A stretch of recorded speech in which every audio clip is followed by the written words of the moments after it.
Chers compatriotes, chers amis, permettez-moi d'abord de vous adresser mes vœux les meilleurs pour l'année 2025, qui ne sera pas une année comme les autres dans notre cher et beau pays, le Cameroun. En effet, 2025 sera l'année des élections présidentielles dans notre pays. Et c'est une occasion, c'est une opportunité que Dieu nous donne pour sauver notre pays gravement malade. Après 42 ans de pouvoir du régime RDPC, notre pays est dans un état piteux, presque au bord du gouffre. Pris en otage par une clique de vieillards croulants et inconscients, notre pays est devenu la risée du monde.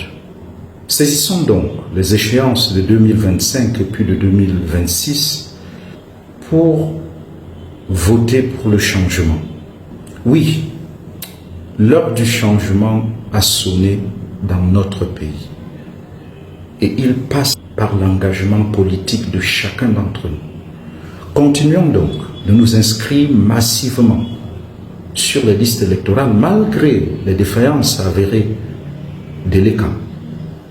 Et puis le moment venu, sortons massivement pour voter pour le changement, pour voter pour des hommes et des femmes qui ont la crainte de Dieu, c'est-à-dire qui se soucient de la dignité humaine, du service du bien commun et de la promotion de la justice sociale pour tous, en commençant par les plus pauvres. Notre génération est certes déjà sacrifiée, mais battons-nous pour laisser un Cameroun meilleur aux générations futures. Et maintenant, je m'adresse particulièrement à vous les jeunes, surtout à vous les jeunes croyants en Dieu, quelle que soit votre religion. Si vous croyez en Dieu, je m'adresse à vous.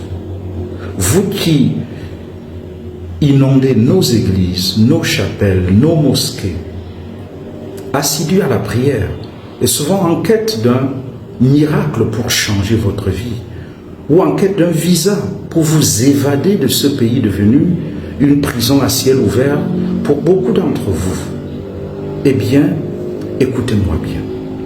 Le Cameroun est le seul pays que Dieu nous a donné et il sait pourquoi il nous a fait naître et grandir dans ce pays. C'est pour une mission divine qu'il nous invite à accomplir dans ce pays et pas ailleurs. Vos vies ne changeront que quand ce pays aura changé.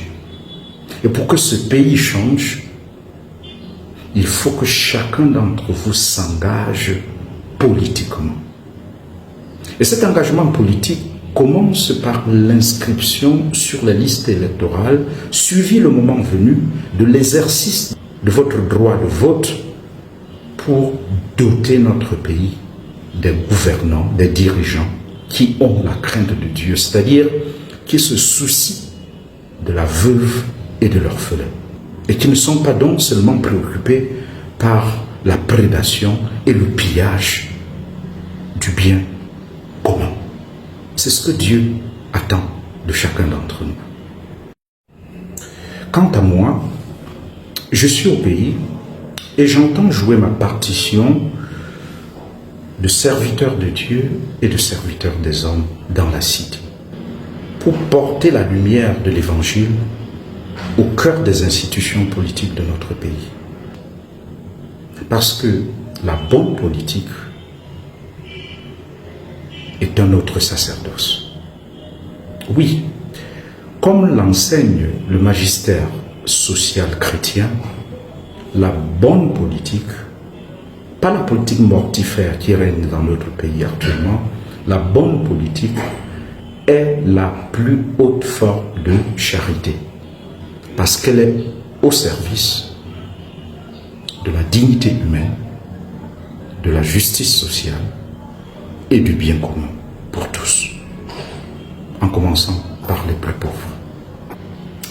Et j'en profite pour inviter les membres du RDPC. Je sais qu'ils sont nombreux, qui ne sont pas contents de l'état dans lequel se trouve notre pays, rejoindre le train du changement. Nous ne pouvons pas continuer à être complices de la destruction de notre propre pays.